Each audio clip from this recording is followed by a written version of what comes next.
Good morning વિદ્યાર્થી મિત્રો, કેમ છો?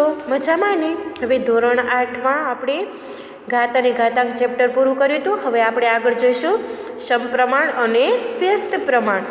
તો એમાં સમપ્રમાણ એટલે કે એવું પ્રમાણ કે જે જો અહીંયા જુઓ, કોઈ એક રાશિમાં થતા પરિવર્તનને કારણે અન્ય રાશિમાં પણ પરિવર્તન આવે. હવે જો એના ઉદાહરણ આપેલા છે કે જો ખરીદેલી વસ્તુની સંખ્યામાં વધારો થાય તો તેની કુલ ખરીદ કિંમતમાં પણ વધારો થાય. એટલે કે જો એક બોલપેન 3 રૂપિયાની હોય, હવે એમાં આપણે બોલપેનની સંખ્યામાં વધારો કરીએ છીએ, આપણે કરીએ છીએ 2, તો એની કુલ કિંમતમાં પણ કેટલો વધારો થશે? 6. એટલે એક સરખો વધારો કહેવાય, એને કહેવાય છે સમપ્રમાણ. પછી એનું બીજું ઉદાહરણ છે, જુઓ, બેંકમાં વધારે રકમ જમા કરાવીએ તો વધારે વ્યાજ મેળવી શકાય. હવે જો ઓછી રકમ હોય તો ઓછું વ્યાજ મળે અને વધારે રકમ હોય તો વધારે વ્યાજ મળે. પછી છે, જો વાહનની ઝડપમાં વધારો થાય તો અંતર કાપવા માટે લાગતા સમયમાં ઘટાડો થાય. જો વાહન ધીમે ચાલે તો અંતર કાપવામાં વધુ વાર લાગે અને ઝડપમાં વધારો થાય તો અંતર કાપવાના સમયમાં ઘટાડો થાય.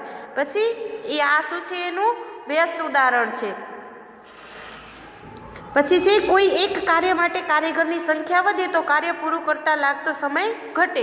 તો જો કારીગર વધે તો એની સંખ્યા પૂરું કરવા માટે લાગતો સમય ઘટે છે, એટલે એ વ્યસ્તનું ઉદાહરણ છે. હવે જુઓ, અહીંયા આપેલું છે સમપ્રમાણ. જો 1 કિગ્રા ખાંડની કિંમત 36 હોય તો 3 કિગ્રા ખાંડની કિંમત કેટલી હશે? તો 36 ગુણ્યા 3. 1 કિલોની 36 છે તો એને ગુણ્યા 3 એટલે 3 કિલોની મળી જશે 108 રૂપિયા. હવે જુઓ અહીંયા પાછળ, તો ખાંડનું વજન કિગ્રામાં આપેલું છે 1, 3, 5, 6, 8 અને 10, અને અહીંયા 1 કિલો ખાંડનું વજન આપેલું છે 36 રૂપિયા. તો જો હવે 3 કિલો ખાંડ હોય તો એનું વજન એટલે 36 ગુણ્યા 3 થાય 108, ને અહીંયા થશે 1 ગુણ્યા 3. પછી જુઓ 5 હોય તો 1 ગુણ્યા 5 એટલે 5 કિલો અને 36 ગુણ્યા 5 એટલે થશે 180. એના પછી જુઓ 6 કિલા એટલે 1 ગુણ્યા 6 એટલે 6, એટલે અહીંયા 36 ગુણ્યા 6 એટલે એ મળશે ખાંડનો ભાવ. એના પછી જુઓ અહીંયા 8 કિલો છે તો 1 ગુણ્યા 8 એટલે 8 કિલો, અને 1 ગુણ્યા અહીંયા 36 ગુણ્યા 8 કરશું એટલે એનો 8 કિલાનો ભાવ મળશે. એના પછી 10 કિલો તો 1 ગુણ્યા 10 એટલે કે 10 કિલો, અને 36 ગુણ્યા 10 એટલે અહીંયા આવશે 360 એટલે એ 10 કિલોનો ભાવ મળશે. હવે જો તમે અહીંયા ધ્યાન આપશો તો ખાંડનો ભાવ જથ્થામાં વધારો થાય છે ખાંડનો. જો અહીંયા 1માંથી 3 થયો, 5 થયો, તો એવી રીતે એના ભાવમાં પણ વધારો થાય છે. એવું જ રીતે આપણે બીજું ઉદાહરણ જોઈએ. તો જુઓ, પેટ્રોલ લીટરમાં આપેલું છે અને એનો અંતર કિલોમીટરમાં આપેલું છે કે એ 4 લીટર પેટ્રોલમાં એ કેટલું અંતર કાપે છે? 60. એટલે કે એ આપણે એકનું શોધવું હોય તો શું કરવું પડે? 4/60 એટલે કે 60/4 કરશે એટલે એકનું મળશે આપણે 15. આ જુઓ, અહીંયા 15 મળ્યું, 15 ચોકું 60. હવે જુઓ અહીંયા શું કીધું છે કે 8 લીટરમાં એ કેટલું પેટ્રોલ, 8 લીટર પેટ્રોલ છે એમાં કેટલું અંતર કાપશે? તો જુઓ, તો અહીંયા 4 એકમાં 15 કાપે છે, આપણે 15 શોધ્યું, 1/15. હવે એવી જ રીતે જુઓ, અમે અહીંયા 12ને 180 કાપે છે.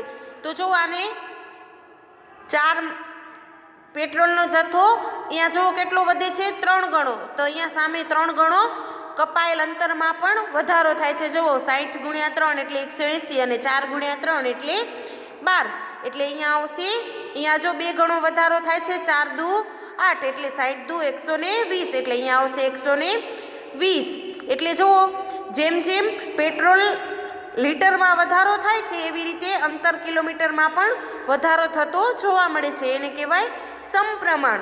હવે જુઓ, આપણે આગળ આ જુઓ પ્રયત્ન કરેલો આપેલો છે, એમાં જોજો તો અહીંયા જુઓ 20માંથી 17 થયા. જુઓ અહીંયા એક્સ અને વાય સમપ્રમાણમાં છે કે નહીં આપણે ચકાસવાનું છે. તો જુઓ, અહીંયા 2થી 4 થયા. હવે 2 વત્તા 3 એટલે 5. તો અહીંયા કને જુઓ સમપ્રમાણમાં આ નથી. પછી એના પછી આ જુઓ તો સમપ્રમાણમાં છે. જોજો, અહીંયા છે 4, 4માંથી થયા 8, તો કેટલો વધારો થયો? 2 ગણો થયો તો અહીંયા જુઓ 2 ગણો થાય છે તો નથી થતો, તો એ પણ સમપ્રમાણમાં નથી. હવે જુઓ ઉદાહરણ નંબર 1 જોઈશું આપણે. તો જુઓ અહીંયા શું કીધું છે, એક વિશેષ પ્રકારના 5 મીટર કાપડની કિંમત ₹210 છે. તો આ પ્રકારના 2, 4, 10 અને 13 મીટર કાપડના કિંમત માટે કોષ્ટક બનાવો. તો જુઓ હવે આપણે 5 મીટર એટલે કે એને એક્સ લીધું છે, મીટર આપ્યું છે એને, અને રૂપિયા આપ્યા છે એને વાય લીધું છે.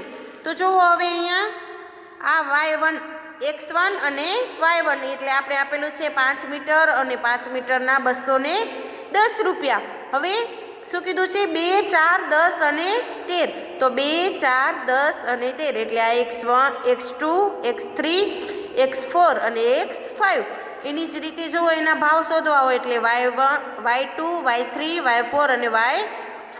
હવે જુઓ અહીંયા તો x1 છેદમાં y બરાબર x2 છેદમાં y2 આનો સંબંધ આવી રીતે બાંધી શકાય. તો જુઓ હવે x1 એટલે x1 આપણે અહીંયા આપેલું છે 5, તો x1 ની જગ્યાએ મૂક્યા 5. y1 આપેલું છે 210.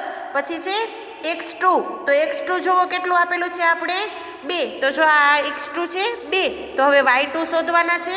તો y2 ની જગ્યાએ y2 એમને રાખશું એટલે જુઓ આમ મળશે 5/210 બરાબર 2/y2. એટલે કે હવે જુઓ અહીંયા ચોકડી ગુણાકાર થશે એટલે y2 એટલે 5y2 થશે અને આ બાજુ બરાબરની સામે બાજુ થશે 2/210. હવે 5 અહીંયા કને જુઓ 5 છે ગુણાકારમાં, સામેની બાજુ જાય તો ભાગાકારમાં. હવે આનો ભાગાકાર કરશું એટલે આપણે મળશે 84. એટલે y2 ની કિંમત કેટલી મળશે તો 84. એના પછી એવી જ રીતે x3 માટે જુઓ હવે x3 આપણે 4 આપેલું છે. તો x3 એટલે હવે જો એક પદ તો છે જ આપણી પાસે x1 છેદમાં y1 એટલે આપણે આપેલું છે 5 મીટરના ₹210. હવે x3 છે 4 એટલે y3 મળી જાય. હવે આનો થશે ચોકડી ગુણાકાર એટલે 5y3 બરાબર 4/210. હવે 5 અહીંયા ગુણાકારમાં છે, સામે બાજુ જાય તો ભાગાકારમાં એટલે y3 બરાબર 4/210 છેદમાં 5 બરાબર 168. હવે જુઓ અહીંયા એને ભાગાકાર કરશું એટલે y3 ની કિંમત મળશે આપણે 168. એવી જ રીતે x4 અને x5 માટે તો x4 છે 10 અને x5 છે 13. તો જુઓ અહીંયા x4 ની જગ્યાએ લખ્યા 10 અને અહીંયા x5 ની જગ્યાએ 13.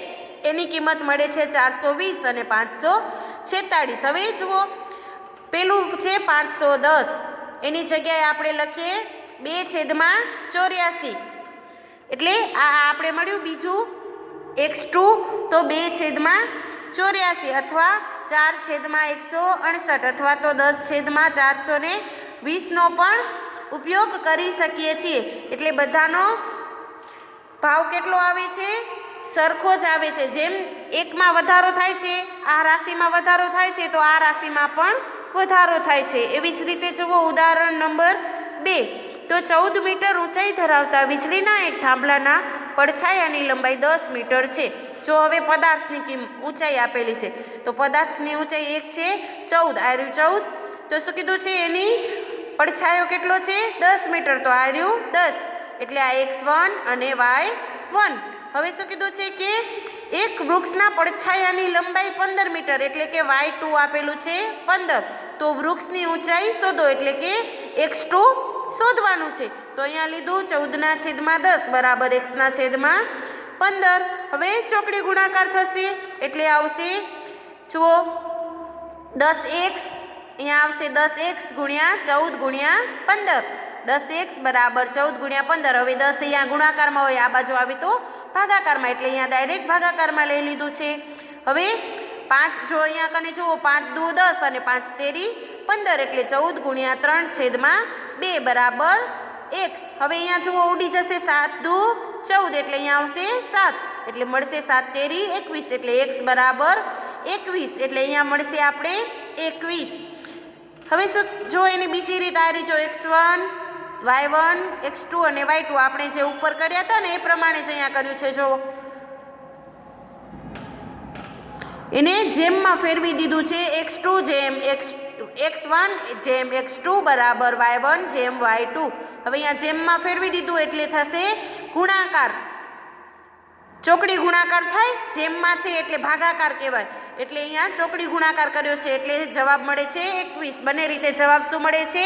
21. એના પછી જુઓ દાખલા નંબર ઉદાહરણ નંબર 3. તો શું કીધું છે? જો 12 જાડા કાગળનું વજન 40 ગ્રામ હોય તો આ જ પ્રકારના કેટલા કાગળનું વજન 2.1 એટલે કેટલા થાય? 2.5 કિલોગ્રામ. જો હવે અહીંયા ગ્રામમાં આપેલું છે અને આ છે કિલોગ્રામમાં, તો પહેલાં આપણે એને ગ્રામમાં ફેરવવું પડે. તો 1 કિલોગ્રામ બરાબર કેટલા થાય? 1000 ગ્રામ, એટલે 2.5 કિલોગ્રામ બરાબર 2500 ગ્રામ થાય. હવે જુઓ અહીંયા 12 જાડા કાગળનું વજન કેટલું છે? 40. તો આપણે અહીંયા કેટલા કાગળનું વજન, એટલે આ શું શોધવાનું છે? x2 શોધવાનું છે અને y2 આપેલું છે 2500. 2.5 કિલો છે એટલે એને આપણે ગ્રામમાં ફેરવીએ એટલે થાય 250 ગ્રામ, 2500 ગ્રામ. હવે જુઓ 12/40 બરાબર x/2500. હવે કરીએ ચોકડી ગુણાકાર. તો x બરાબર જુઓ અહીંયા આ છે ભાગાકારમાં, એટલે અહીંયા આવી જાય એટલે ગુણાકારમાં થઈ જાય, એટલે અહીંયા ગુણાકારમાં આવી ગયું. 0 0 ઉડી ગયા. 4 તેરી 12, 25 તેરી 75 અને પાછળ 1 0, એટલે x ની કિંમત તો માગેલ કાગળ કેટલા હશે? 750. એવી જ રીતે જુઓ અહીંયા બીજી રીત આપેલી છે, એ રીતમાં પણ જવાબ શું મળશે? 750. એના પછી જુઓ દાખલા નંબર 4. તો એક રેલગાડી 75 કિલોમીટર કલાકની અચળ ઝડપે ગતિ કરે છે તો 20 મીટરનું કેટલું અંતર કાપશે? અને શું કીધું છે બીજું? 250 કિલોમીટર અંતર કાપવા માટે લાગતો સમય. તો હવે જુઓ કે શું કીધું છે? 75 કિલોમીટરની ઝડપે. આયરું જુઓ 75 કિલોમીટરની ઝડપે ગતિ કરે છે. હવે શું કીધું છે કે ધારો કે રેલગાડી 20 મિનિટમાં કાપેલ અંતર x કિલોમીટર છે, તો 20 મિનિટમાં કેટલું કાપે છે? x. અને બીજું શું કીધું છે કે 250 કિલોમીટર માટે લાગતો સમય, એટલે એને y કહેવાશે. હવે જુઓ સમયને આપણે y કીધું છે અને કાપેલ અંતરને x કીધું છે. હવે શું કીધું છે? પહેલું જુઓ 75 કિલોમીટર પ્રતિ કલાક, એટલે પ્રતિ કલાક એટલે કલાકમાં મિનિટ કેટલી હોય? 60. તો અહીંયા લીધું છે 60 અને 75. હવે જુઓ 75/60 બરાબર x/20. જુઓ અહીંયા 75/60 બરાબર x/20. હવે અહીંયા 20 છે એ ભાગાકારમાં છે, આ બાજુ આવે તો ગુણાકારમાં, એટલે 20 તેરી 0 0 ઉડી ગયા. 2 તેરી 6, પછી 25 તેરી 75, એટલે અહીંયા આવશે 25. એટલે 25 શું આવશે? 25 કાપેલું અંતર, એટલે અહીંયા x1 આવશે 25.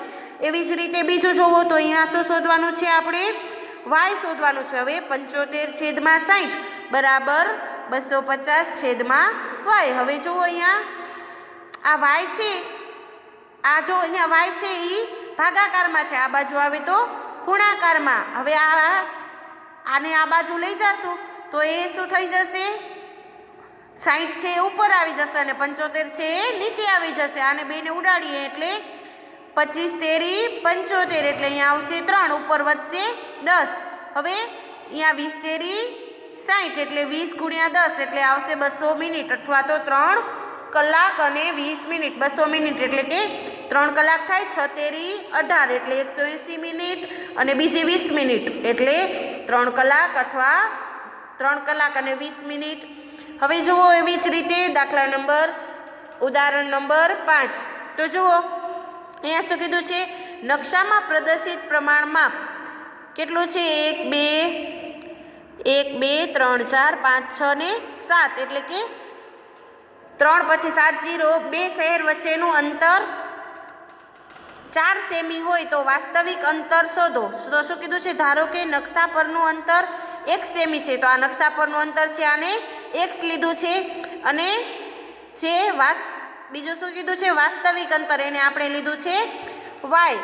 એટલે જુઓ આપણે આગળ ઘાત અને ઘાતાંક શીખી ગયા. તો અહીંયા જુઓ પ્રમાણમાપ કેટલું છે? 1 સેમી બરાબર 300 કિલોમીટર. તો જુઓ હવે 3 × 10⁷ આને એમ લખી શકાય 1/3 × 10⁷. જુઓ 1/3 પછી 7 0 છે એટલે 10⁷ લખી શકાય. તો હવે જુઓ અહીંયા કને આપણે વાય શોધવો હોય તો જુઓ એક્સ શું છે, આપણે આપેલું છે વાસ્તવિક અંતર 4, તો હવે આના ઉપરથી વાય શોધી શકીએ.